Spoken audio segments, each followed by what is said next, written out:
Hello, hello, hello. How is everyone doing? How y'all doing? This is the channel for Amani.Upendo.Wellness. I pray that the Lord has been keeping you in His perfect peace and love. I don't know if you know this already. If you've been following, you probably heard me say it, but I really feel personally, like on a personal level, that I resonate with the story of Joseph. He was 17 years old, and he was this young kid who really just, his only crime was really that he found favor, and his people around them, the community that he had around him really just rejected him, and they hated him because he found favor. And again, this is in Genesis 37, if I haven't said it already, the story of Joseph. That's where it begins. And the funny thing is, when I was reading about Joseph, I became, just kind of caught up in his story and the treachery and going through Potiphar's house, prison, all these milestones. But God revealed to me that through Joseph, we have Israel. How? We start in Genesis 37. And we understand that there are 12 sons and the 12 tribes. And those 12 tribes are what made up Israel. So when you read on in the scriptures and you read about Joseph and all that he went through, and even after when he passed, the fact that his brothers, those 11 other brothers, stayed in Egypt. Isn't that something? So when we fast track and go on to Moses in Exodus, Moses was in Egypt, right? And there was a nation called Israel in Egypt also, but they were enslaved in Moses' days. Believe it or not, from what I understand, this is my take on it, that what happened was, it was because of Joseph's faithfulness and the mercy that he showed unto his family during that famine that really allowed Israel to even survive the famine and have a lineage in Egypt. Although they became enslaved, that was their lineage. And so it was up to Moses to now unlock that. The 12 sons and the 12 tribes of Judah equal Israel. It was through Joseph that we have the foundation of Israel in Egypt. I encourage you to look it up. And I would love to have that discussion, if you feel that I'm wrong, or if you agree, if you noticed it before, if you didn't notice it, if you've heard this teaching before.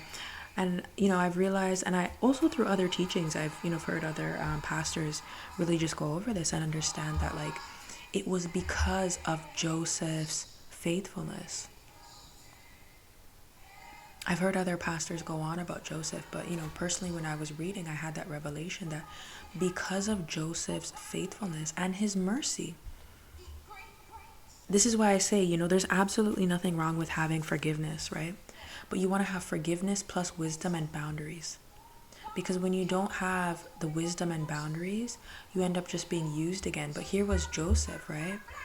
And had he only had wisdom and boundaries, he probably would have just given his brothers the food and let them leave during that famine.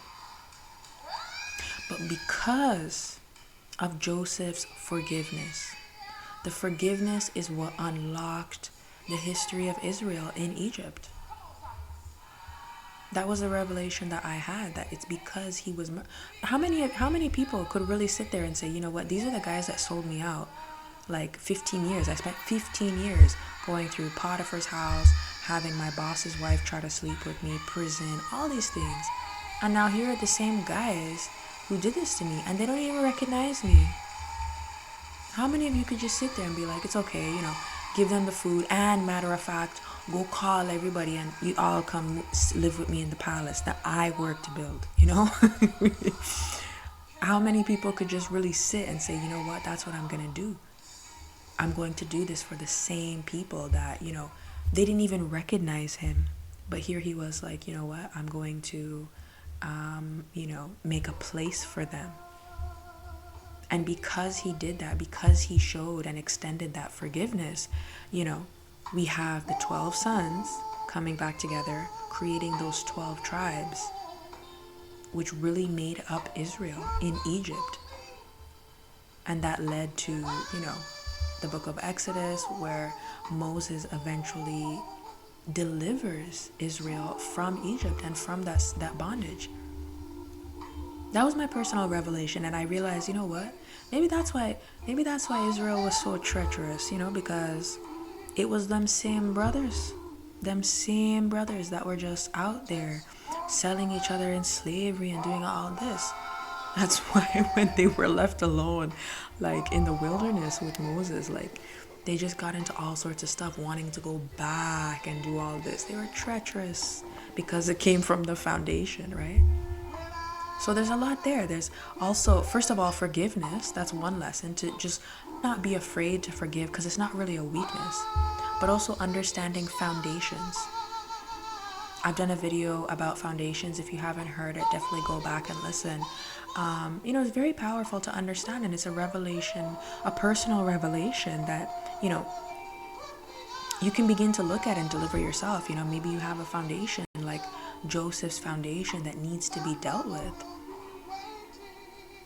A foundation in your family, or a foundation within yourself. Maybe it's a foundation where you feel like you're not good enough, or you feel like you have to constantly prove yourself or something.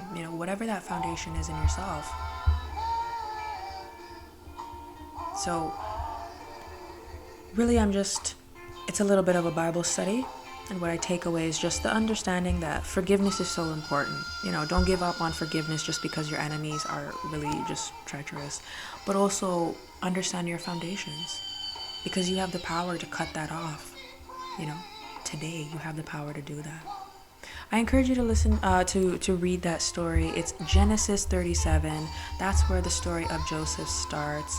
And you keep reading on, and you get into the 12 sons and the 12 tribes that equal Israel. All right, that's my take.